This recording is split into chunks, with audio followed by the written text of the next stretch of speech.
रहीम शुरू करता हूँ रब्बे जलील के बाबरकत नाम से जो सूरज की किरणों से पूरी दुनिया में रोशनी को बिखेरता है। दोस्तों, खलीफा हारून अब्दुल रशीद का दौर का वाक़या है। उस दौर में मस्जिद में ही तमाम तलबा दीनी व दुनियावी तालीम हासिल करते थे। एक दफ़ा खलीफा हारून रशीद ने जो मस्जिद के मौलम थे, उस्ताद से या टीचर थे, उनको बुलाया और कहा कि आपके मदरसे में बच्चों की तादाद बहुत कम हो गई है। खलीफा हारून रशीद ने मौलम से पूछा कि आपके मदरसा में स्कूल में पढ़ने वाले बच्चों की तादाद बहुत कम हो गई है। जो मौलम थे उन्होंने कहा कि खलीफा साहब, मैं आपको इस सवाल का जवाब 1 साल के बाद दूंगा। खलीफा हैरान रह गए।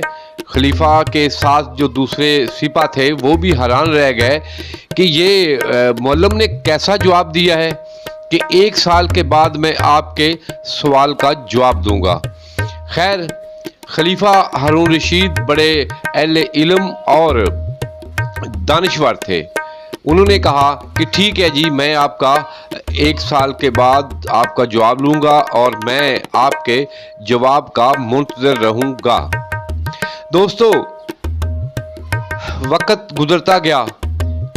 दोस्तों, वक़्त का पहिया तेज़ी से गुज़रता गया। आखिरकार ईद का दिन आ गया। तमाम लोग मस्जिद में जमा थे, नमाज की तैयारी हो रही थी, लेकिन मौलम साहब मस्जिद में तशरीफ़ ना लाए। सब लोगों को हैरत हुई कि नमाज का टाइम हो गया है, लेकिन हमारे जो मौलम साहब हैं, मौलाना साहब हैं या कारी साहब हैं, वो अभी तक तशरीफ़ नहीं लाए। उनकी तरफ सरकारी जो थे सिपा भेजे गए कि आप मस्जिद में आए, लेकिन जो थे मौलवी साहब थे, उन्होंने साफ इनकार कर दिया। उन्होंने कहा जी कि मैं ये नमाज नहीं पढ़ाऊंगा। बाद में उन्होंने इस बात पर आमादगी का इजहार किया कि अगर खलीफा हारून रशीद खुद मुझे घर से लेने आए और एक डोली में बैठाकर मुझे मस्जिद तक ले जाएं और जो डोली है वो खुद खलीफा हारून रशीद अपने कंधों पे उठाए, तो मैं जो हूँ जाकर नमाज पढ़ाने के लिए तैयार हूँ। लोगों को हैरत हुई कि ये मौलाना साहब, ये मौलवी साहब कैसा इन्होंने सवाल कर दिया है, आज इनको क्या हो गया है। खैर, खलीफा हारून रशीद जो थे वो बड़े अक्लमंद आदमी थे। उन्होंने फैसला किया कि ठीक है, एक खूबसूरत पालकी, जिसको पंजाबी में डोली कहा जाता है, एक खूबसूरत पालकी मंगाई गई। उसमें मौलम साहब को बिठाया गया और खुद हारून रशीद ने, खलीफा हारून रशीद ने खुद उस पालकी को उठाया, डोली को उठाया और मस्जिद में ले गए। मौलवी साहब ने नमाज पढ़ाई और अपने अपने घरों को वापस चले गए। चंद दिन के बाद मौलवी साहब खलीफा हारून रशीद के दरबार में पहुंचे और कहा कि खलीफा साहब, हमारे मदरसे में इतने बच्चों ने दाखिला ले लिया है कि अभी वहां पर उनको बिठाने, पढ़ाने, पानी का इंतज़ाम करना बहुत मुश्किल हो गया है। तो साथ ही मौलाना साहब ने बोला कि खलीफा साहब, आपको आपके सवाल का जवाब मिल गया होगा।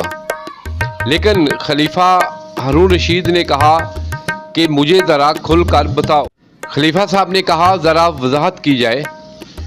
तो मौलाना साहब ने कहा कि सर, जब से आप मुझे खुद घर से लेकर आए हैं, डोली में बैठा कर लेके आए हैं, तो अभी बच्चों की तादाद बहुत ज़्यादा हो गई है, जिसमें वुज़रा, जो बड़े बड़े उमरा लोग, अमीर लोग हैं, उन सब के बच्चों ने एडमिशन ले लिया है। तो ये हमारी हुकूमत के लिए एक साइलेंट मैसेज है कि अगर असातिज़ा कराम को उनका वो मुकाम दिया जाए जिसके वो हक है, ना कि असातिज़ा की बेहुरमती की जाए, उनको पुलिस से उठाया जाए, उनकी तनख्वाहें कम दी जाएं।